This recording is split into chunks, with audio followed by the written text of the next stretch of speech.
Happy Friday. Let me give this thing a minute to catch up here. Good morning, everyone. Um, I'm Stacy. This is Walking in My Shoes, and we are Loving My Veteran. Just wanted to say good morning, happy Friday. We're going to finish our series on basic training, kind of what we need to know, what we should know going into these, getting through these relationships and navigating through them. And remember, it's never too late to start wherever you are into your relationship. We had a great Let's Talk last night, a lot of new people. We welcome all of you to our family and being part of our group.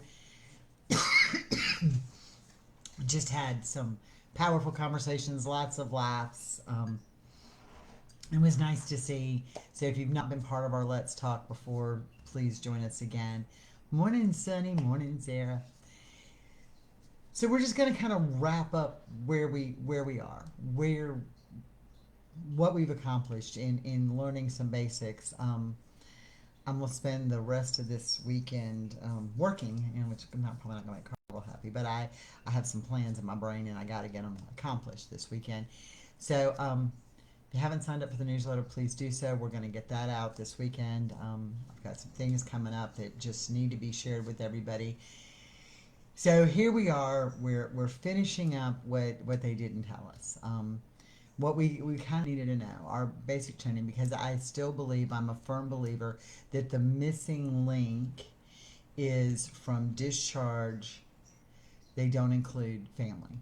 And by us not having the proper tools in our toolbox, we cannot create a great, proper environment. We said this last night, and I didn't realize it till I said it. We are so much more blessed than so many people.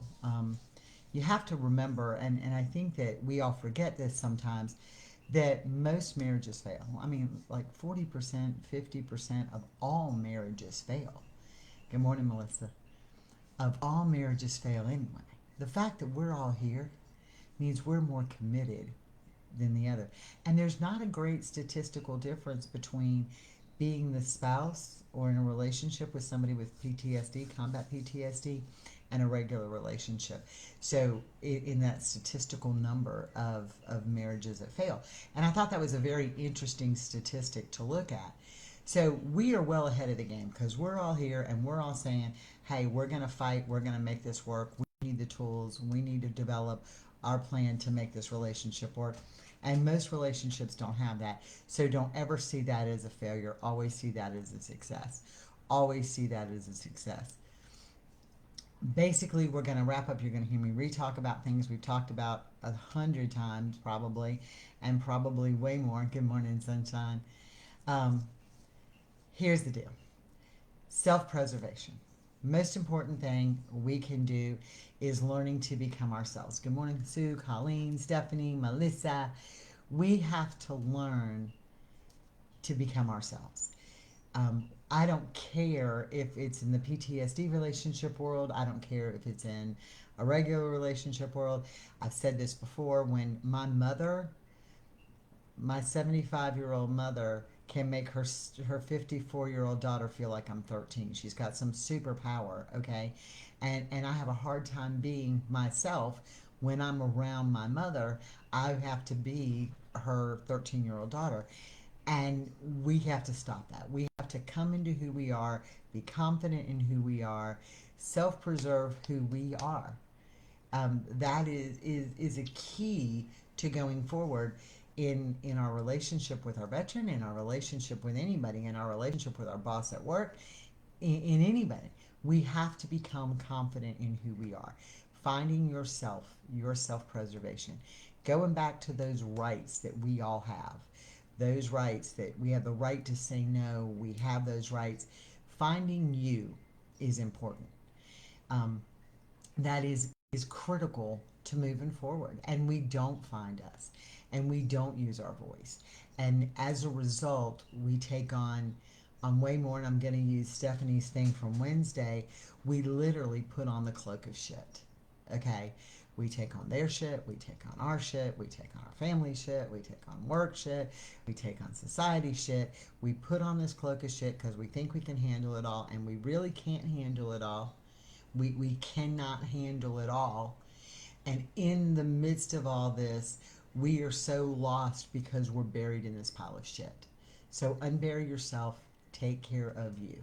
That is, good morning, Stacy. That is a perfect, you have to do that. You need to find that in you. And it's taken me 50 some years to find that. I mean, that is, I always thought I knew who I was. I had not a clue what makes me happy until recently. Okay?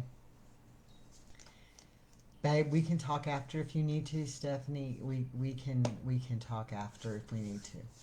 Okay? So just let me know. So that is something we have to learn is self-preservation. Boundaries. We talk about boundaries. You'll hear me talk about it. You'll hear Nakia talk about it. You'll hear some of us that have been around a long time talk about boundaries and setting boundaries. Can I please tell you, setting boundaries is one of the hardest things you will ever do. One of the hardest things you will ever do. One of the most rewarding things you will ever do. So setting boundaries. Boundaries are not just boundaries you have with your veteran. So stop thinking that way. It creates a conflict. It creates a conflict when you get into this boundary mode and you're only setting boundaries for your veteran. It is not working. You have to set personal boundaries. What are you going to allow in your space? What are you going to allow in your space? What can be in your bubble? Those are your personal boundaries. Okay? So when your boss asks you to pick up and do a project that you're capable of doing, but it's going to take way too much time, take time away from everything else, you have to be able to say, nope, you're not going to dump that. You're not going to dump that into my life. This is overstepping my boundary. This is overstepping my boundary. You have personal boundaries. We laugh about it all the time that, God knows y'all, it's funny because Mouse, which is my boxer puppy, is running around the house soaking wet. Because I went to go get a shower this morning and Mouse did not respect the boundaries. And as I'm rinsing my hair, eyes closed, rinsing my hair, Mouse jumps in the shower with me. It was no respecting of my boundaries. So we have personal boundaries. I don't like my puppy in the shower. Okay, so Mouse is going to learn about that boundary, whether it means I have to shut and lock the door. Okay, but it is my boundary. So boundaries are important, but they're not just about your veteran. They are about you. Now, this is the hard part. This is the tricky part. You have to set these boundaries, but you have to learn to communicate the boundary. Okay, I'm not just talking about to your veteran. I'm talking about to anybody. So, on the phone, your kids come in. I'm sorry, I'm on the phone. This is not going to work. Those are a boundary. Oh, he does love me so much. These are a boundary.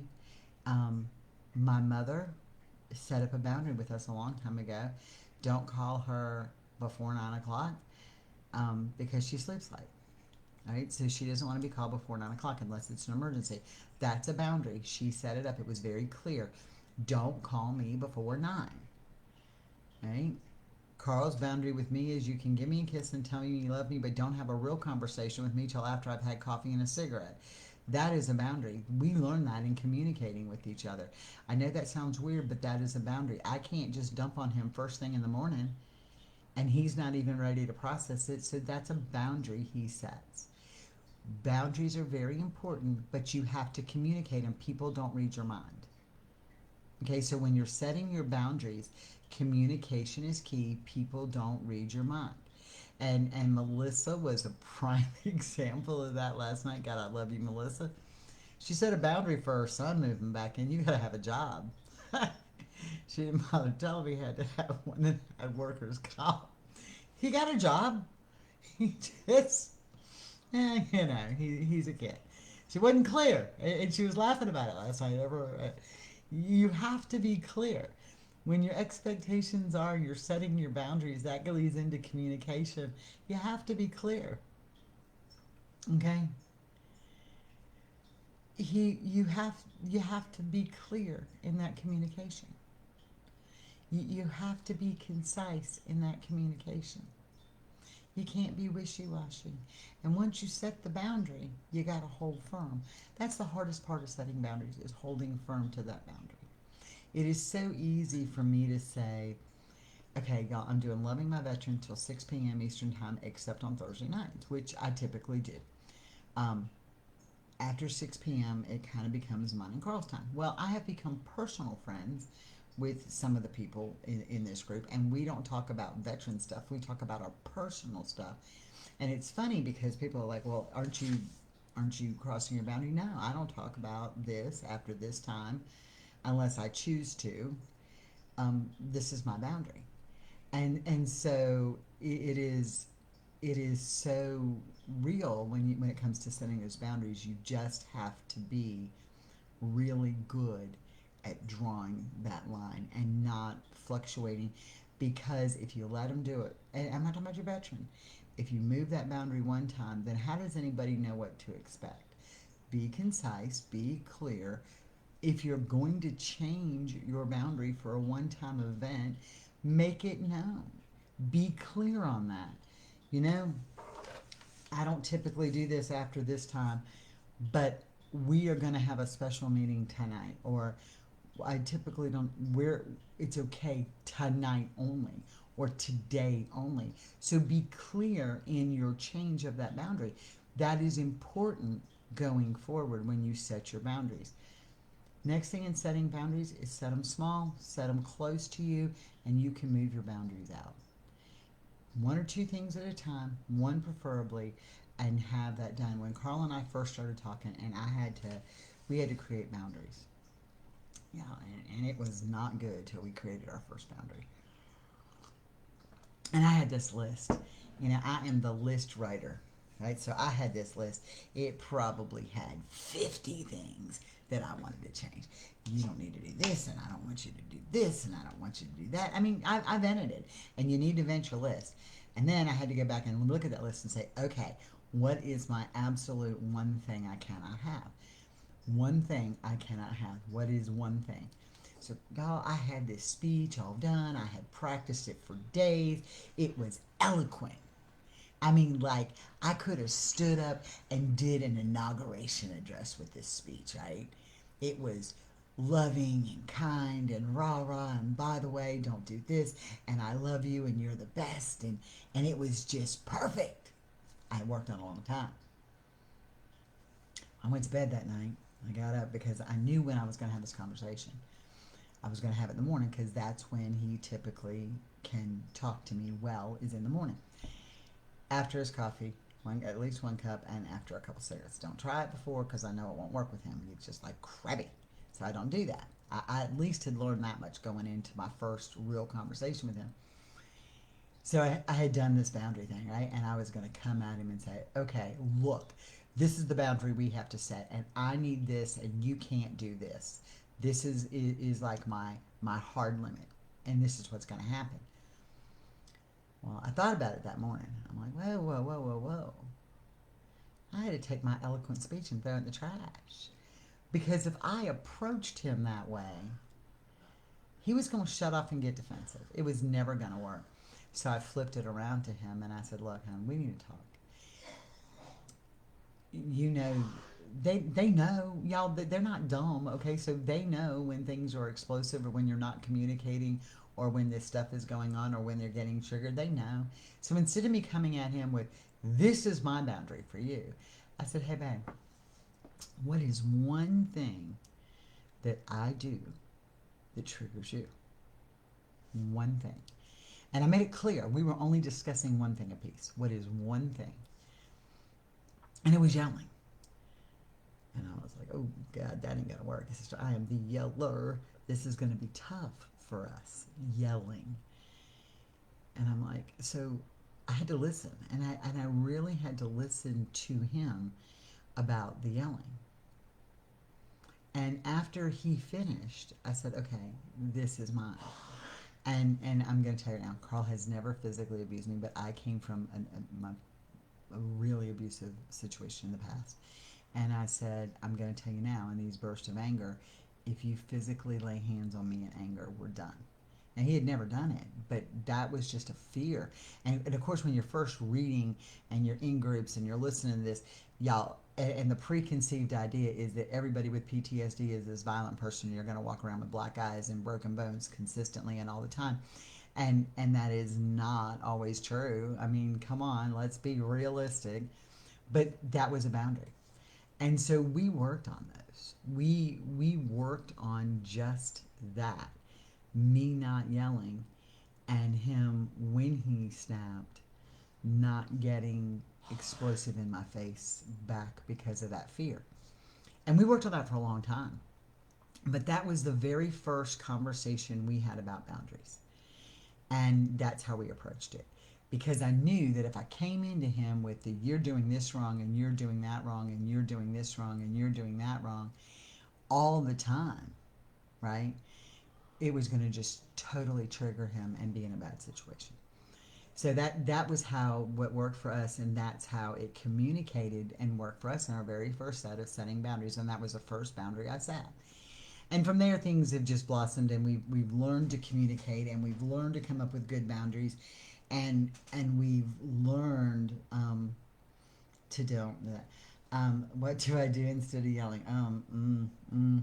I took my tongue ring out because I was biting my tongue so much that I was going to chip my teeth.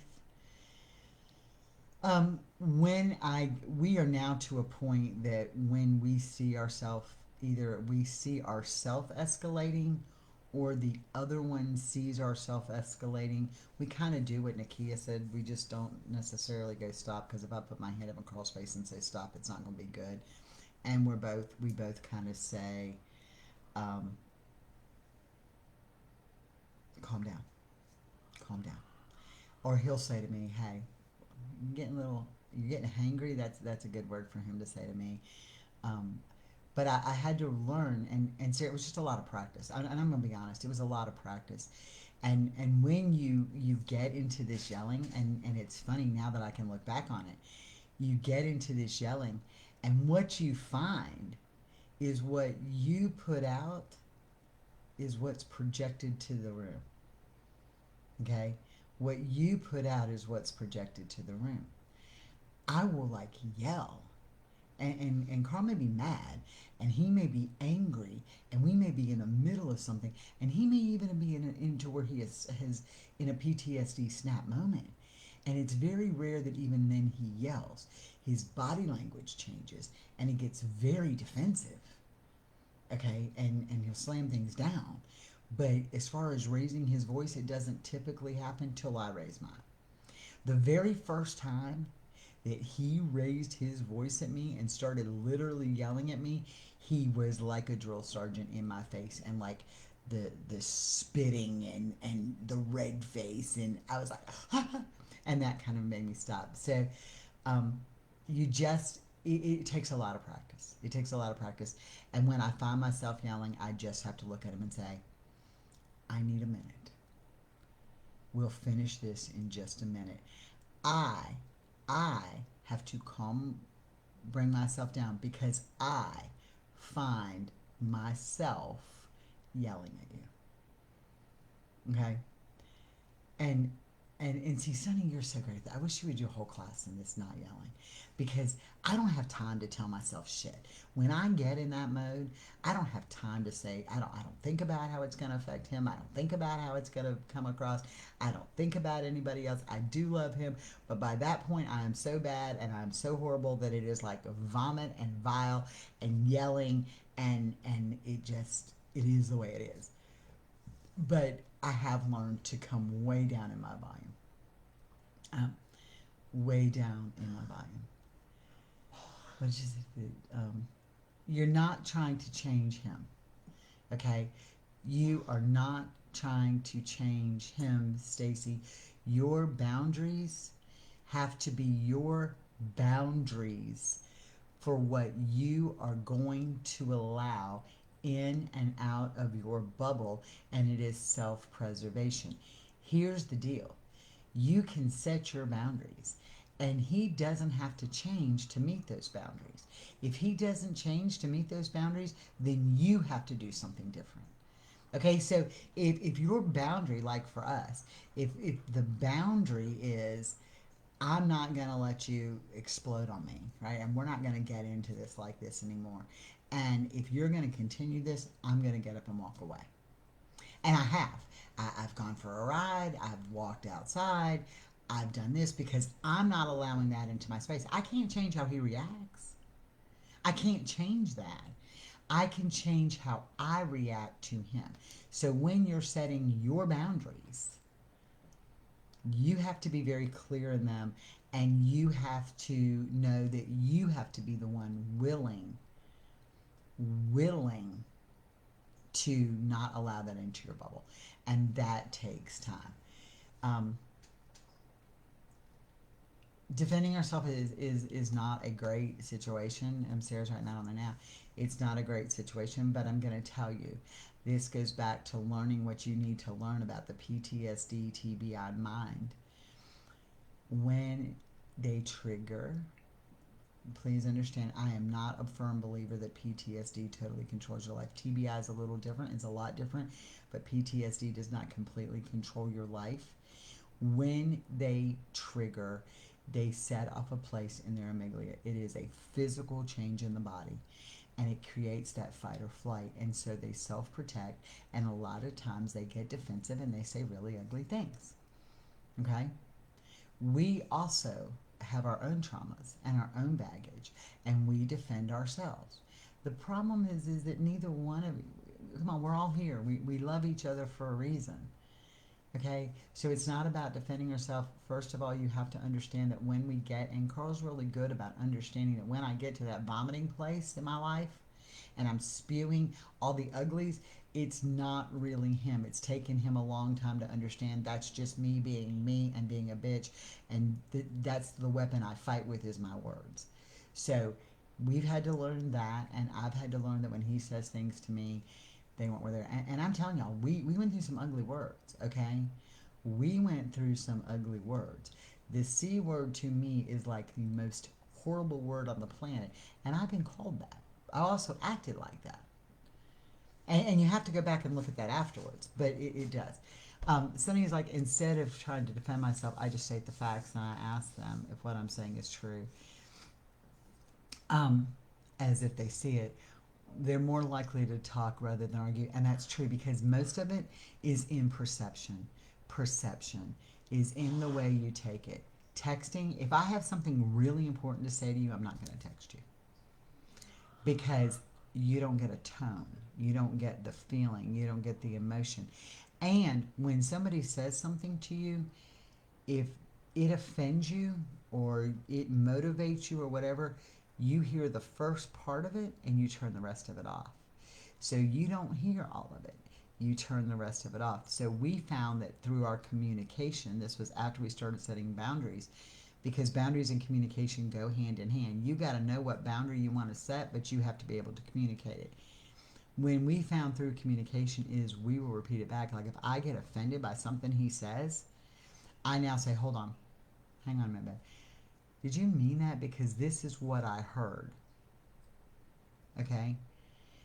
This is what I heard.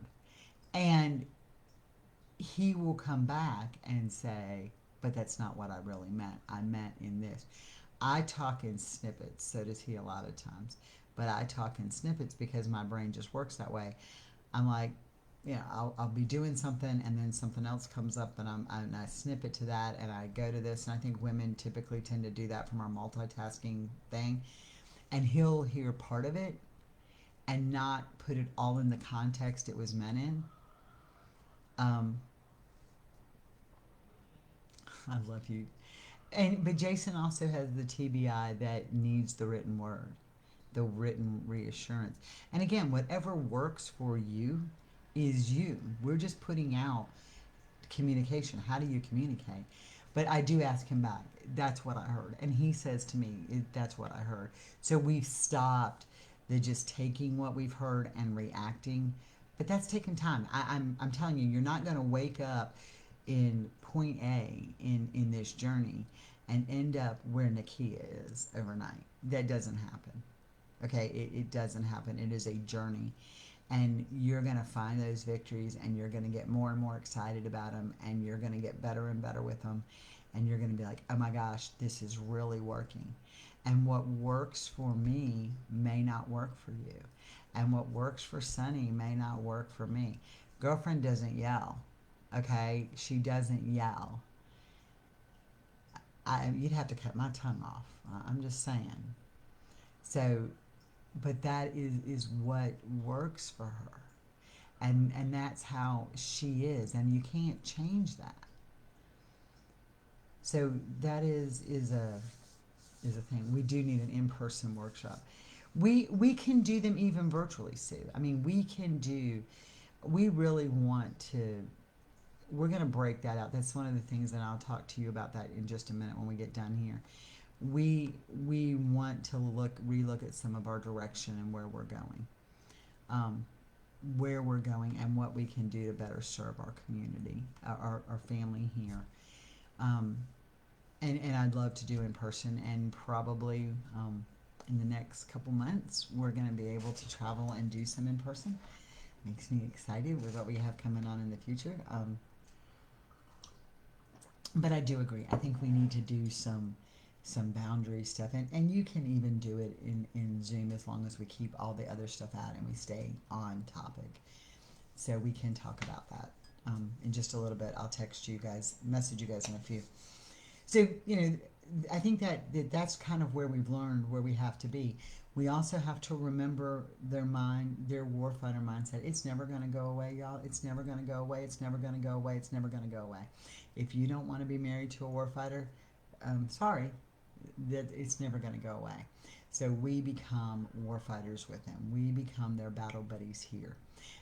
Becoming their battle buddy here, where for anybody of you who watched it last night, Carl got, yeah, stay on topic. I don't ever stay on topic, sister.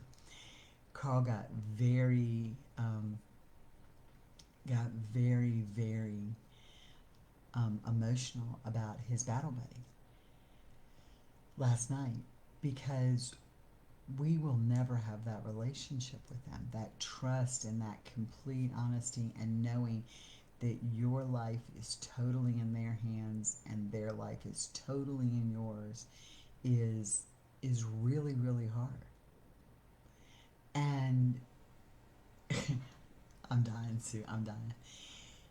So we're never going to have that relationship, but we can become we are their partners, and their loved ones, and their spouses, and their soulmates, and their battle buddies through the rest of this journey. But Carl is mine too.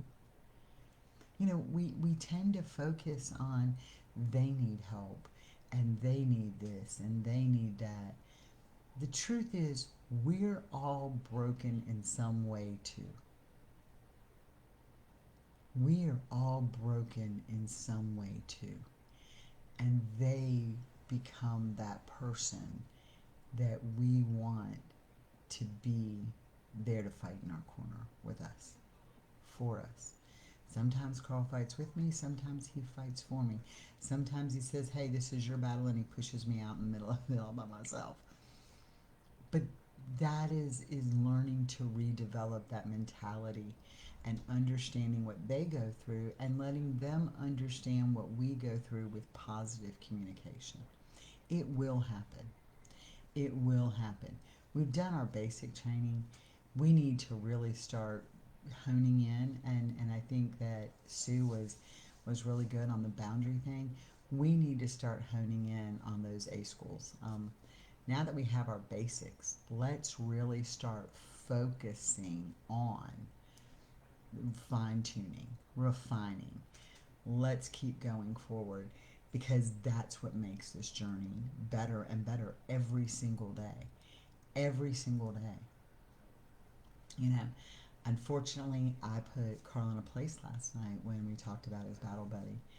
And I have to prepare myself, not just with the normal dates that we deal with, but I have to prepare myself that today he might be a little in a deeper place because he now reflects. So you have to become aware. And we all scream empathy, and this is my last wrap up on this. We all scream empathy. Show us empathy, show us empathy, show us empathy, show us empathy, show us empathy. We want that love and empathy. But when they are in their moment and they are in their time, how much empathy do we show them? That's just a question, just a thought. How much empathy do we show them? Love doesn't always come in the form of flowers and chocolate. It comes in so many other forms. So we've kind of wrapped up basic. We've set ourselves up to go on further. Sue, I'm going to message you guys in just a minute. I got some questions I want to ask y'all. Before we go any further, Stephanie talked earlier that she's just having a bad day.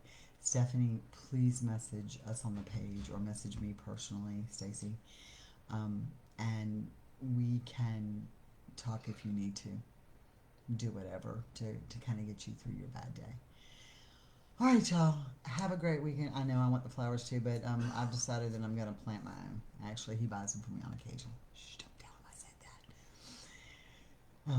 that. And the flowers are great, but cooking my dinner sometimes is way better. And he always has my coffee done before my thing, and he always sets my desk up for me, and he always makes sure the lights are on, and that I think speaks way more volumes of love than some of the other stuff. So anyway, y'all have a blessed weekend. Happy Mother's Day to all the mothers out there. We have a lot going on. Just want to make sure. Sue, I'm going to message you in just a second, and I will talk to y'all later. I'm Stacy. This has been Walking My Shoes. Have a blessed day.